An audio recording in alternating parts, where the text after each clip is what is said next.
Okay, so for all you guys, this might be the last TW200 video. So I wanted to show you guys one thing that I know I've never told you guys, which is how to take this off. You just push the button, and that's it. Yeah, that comes off, and then you got this really sturdy plastic. I don't know what kind of plastic this is, but god damn, that's pretty sturdy. Let's take this for a final voyage. It'll be a maiden voyage for you guys. Hop on this thing real quick. We'll take it down the alley, give you guys a little preview of what it looks like before it disappears. Choke is not on. Key is also not on. Look at that. No choke. No friggin' choke. Oh yeah. Urban adventures. So the build is complete. As you could tell, I'm riding it right now. Trying not to get run over. I just want to take it for a spin. I like to do that. Blinkers work.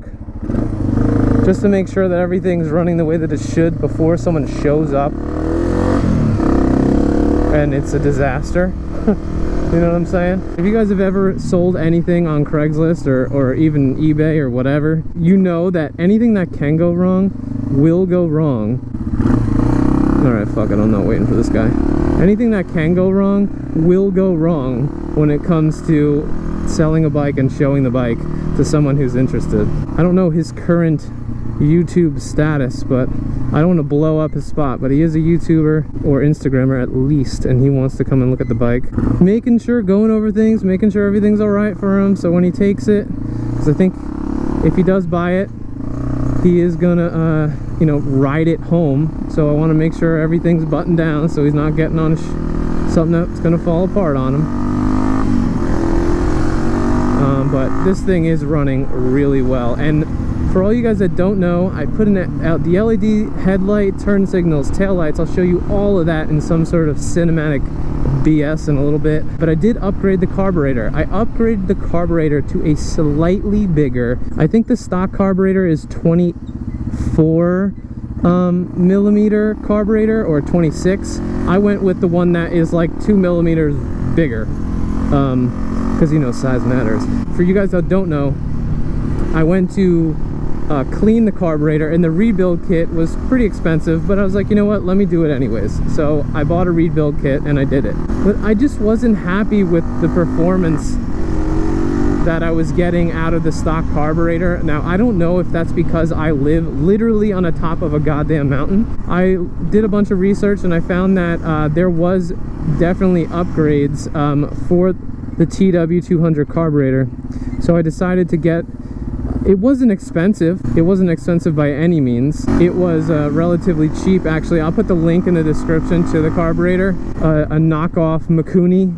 But I did that because I heard that it was better to open up some raw power, and that's what I wanted.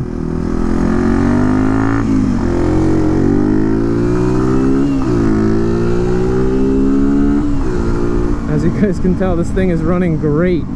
I'm so shocked. I mean, I'm not shocked because it's a Yamaha and it's pretty much just like a Honda. The thing will literally run forever. But it only has it has less than 7,500 miles on it, so the thing has not even seen the better days of its life. To be quite honest, I don't think it's ever even been off-roads. So that's the story of the bike, pretty much, is I fixed it up. And then I got in a little bit of trouble with my HOA, and that's pretty much why I'm getting rid of the bike. Now this is, yet again, another bike that I'm getting in trouble by my HOA for doing some shit that I guess I'm not technically supposed to do. I want to show you guys this bike before I sell it. So obviously the first thing that you'll notice is probably either the front end or the back end. The back end, I took off that giant luggage rack. Yes, it looks ridiculous, but I kept it because it was super convenient, so I'm actually going to give that to whoever buys the bike. The other things that I've done: added horsepower by adding this Careless sticker. Go to the Careless page and buy some shit because they're awesome dudes. No, the first thing I did was the stator. I changed that. You guys remember that video, right? Then I changed the CDI. You guys remember that video. Then I changed the battery. Oh boy, you remember that video. And the fuse, you remember that video. Okay, those are all boring. Then I did the front headlight and the fender. You guys remember that video, which working out great. I have no complaints. Nobody's nobody's flicking the lights at me. If you need a great LED headlight for dual sport, I highly suggest you watch my video, because this thing is freaking baller. This Fender Kit by Pro Cycles is awesome. These $10 turn signals, or whatever, 11, big deal. They're freaking awesome. Obviously, I put Pro Taper grips on because that's what I do with all of my builds. I did need to shave this grip down because this thing was touching this, and I thought I had a sticky throttle, but it turned out to be this. So that's that. All of the other stuff that I did was the integrated tail light, which I'm not actually using integrated because in California they like to bust your balls for not having turn signals. So I put turn signals on the back so that I don't get in trouble. Had that problem with my Grom, and that is pretty much it in the form of cosmetics. The big thing that I did performance wise is I changed out this carburetor. As you guys could tell, it's a brand new carburetor. It did fit into the stock boot. I'm not a big fan of zip ties, but the way that the stock carburetor worked with the TW200, and now I didn't just do this, I followed directions on a forum post. What I did was, this new carburetor fits perfectly in the intake boot for the engine, right? But the only problem is that the stock Yamaha carburetor attaches both to the intake and to the airbox. But what I did was, instead of, I couldn't use the stock tube, airbox tube, because it was too small for this bigger opening of the carburetor. So I got a cone-shaped filter. Ow, fuck. It's in here. I don't know if you could really see it, but there's a cone-shaped filter in there. It works great. And what I did was, I tightened this down to the point where it's snug. It's not going anywhere, but I just didn't really feel super comfortable having a carburetor. Jesus titties. I didn't feel comfortable having a carburetor just being mounted to a manifold like this without having multiple mounting points. It is snug, it's in there really good, and it is wedged in there. But what I did was I used existing mounting points on the TW200 to use a zip tie to hold it there just in case. Now, from my experience, I didn't really need the zip ties, so it was kind of like, it just was like over precautionary. Listen, I've had crazier things happen, and the last thing that I wanted was for something, God forbid, to happen to my carburetor. Oh, well, I'm not on run. Fucking stupid idiot. So that's my bike. The build is pretty much over. A general synopsis of the TW200 from someone who's never had a small cc full-size bike before, if that makes sense. I've had a Grom, that's a small cc bike, but that's a mini bike. This is a small cc full-size bike. I have to say that the TW200 in general was a great bike. If you're a new rider, this is one of like the best bikes that you could probably buy to this date. And as I explained in my original videos, there's really not a ton of difference. Yeah, that's that. I am just going to make this turn because I can. Let's fuck that. Why sit in traffic? Every day of the week I would take this bike as a beginner bike, but then again, this bike is also for a different type of rider as well. Someone who wants a dual sport bike, right? Someone who wants a dual sport bike but doesn't want one of those freaking monsters that you have to tiptoe everywhere.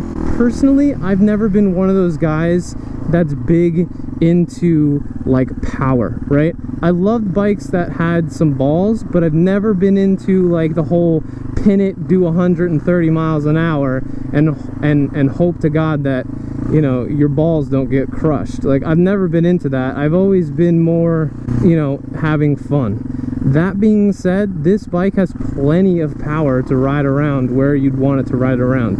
If the situation was different with what I was going through right now with my HOA, I would keep this bike in a freaking heartbeat. There was no way I'd get rid of it. I'm dealing with that because, well, I guess this will be like a life update, little bit of a video.